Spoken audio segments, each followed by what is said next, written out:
Alright, so now that you've created your characters, we should probably go over what you do in running your first game session. It's a good idea to start your first game session immediately after characters have been created. If there's time after character creation, you should do this, because it'll get the ball rolling quickly and people will be in the mood to play. If they like their characters, they'll want to play their characters right away. If not, then try to schedule the next play session as soon as possible after character creation. Regardless of when you have your first game session, your first game session should have a goal, an immediately knowable goal or situation that the characters can resolve. That way they will get a sense that the campaign has mobility, that there is something to accomplish. I mean, there always should be a motivation for them and something that they want to accomplish, but there should be something that they would be able to accomplish in the first game session so that they know that the campaign is going somewhere. Once you've got your first game done, then it's running the campaign. And really going from there just really depends on what happens in that first game session. Very often that first game session is going to be short, especially if you just finished creating characters and you just have a few, maybe an hour and a half to run your first game. So it'll mostly be an introduction. So maybe what you could do during that first game session is run a very short introductory scenario that sort of introduces everything to everyone, sort of like a pilot episode in a TV show. And then from there, just expand on the things that you think your players sort of picked up upon. If they didn't absolutely like the idea of joining a rebellion and fighting the evil overlord, then certainly don't try to push it down to them and try to take the game in a direction that you feel the players are comfortable going. Obviously, you kind of have to ask yourself if after your first game session you realize that your game really isn't really interesting for them because it's not the type of game where it's going to go where they want to go. You might have to quickly rewrite maybe your overall plots, or maybe they'll do something unexpected like kill that important NPC that you didn't anticipate they would kill. So you kind of have to improvise and see based on that first game session where the campaign is going. And if you see it's not going in the direction that you wanted to go when you sort of sat down and thought about running a game, either talk to your players about it and then tell them, well, maybe we might have to restart over again, or try to change maybe your game setting to fit more with what's actually happening in your game. Well, hopefully they're not going to encounter every aspect of your campaign setting in the first adventure, in the first session or so. So you know which aspects of it you could emphasize in later sessions.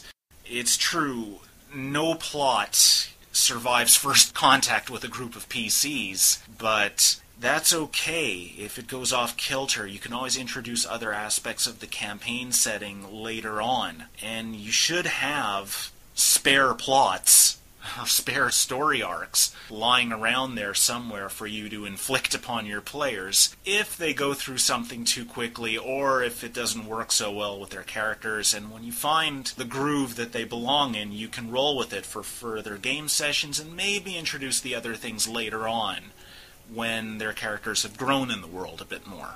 Another thing to keep in mind is the opposite, is not try to create too many plot lines for players to explore, because you can quickly multiply these plot lines and to make a very richly detailed world that your players really love.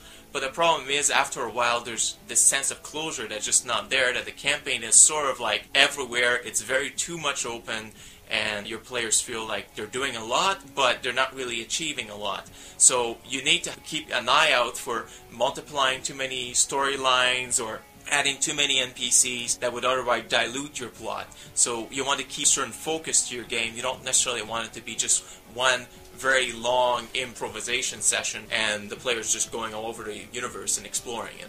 I guess the best way we could summarize what we went over with this episode is think of the big picture as much as possible. Make the players and their characters part of the big picture as much as possible, but start simple.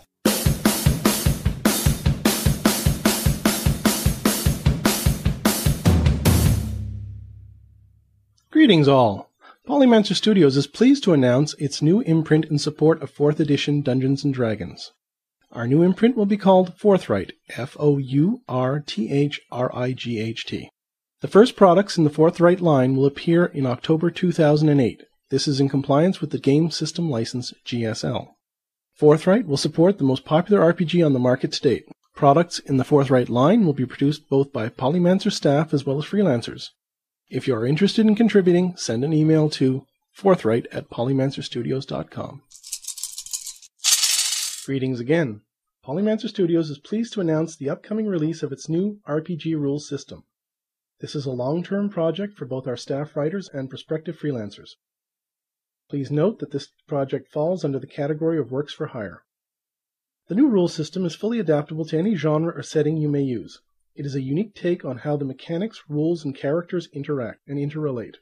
With this new system, we decided to break with tradition and what has become the standard for rules for so long, since we felt the game-playing public wanted flexibility, scalability, and enjoyment built right into the rules.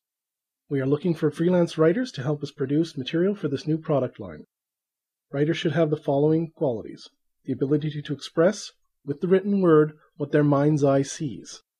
The ability to both work independently and under the supervision of a project manager online, as well as possessing a good work ethic and a strong respect for deadlines. Any interested writers should send an email to projects@polymancerstudios.com.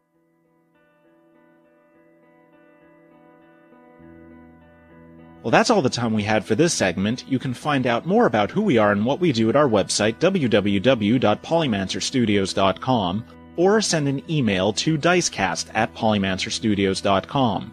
The music for this segment, Fort Minor, Remember the Name BYFH Remix by Chojin, Violated by Technetium, Industrial March Beat, and Triple Layer Guitar in E by Neurowax are released under the Creative Commons license.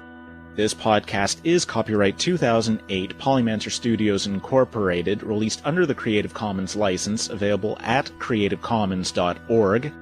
Polymancer is a registered trademark of Polymancer Studios Incorporated. Thank you for listening to the DiceCast.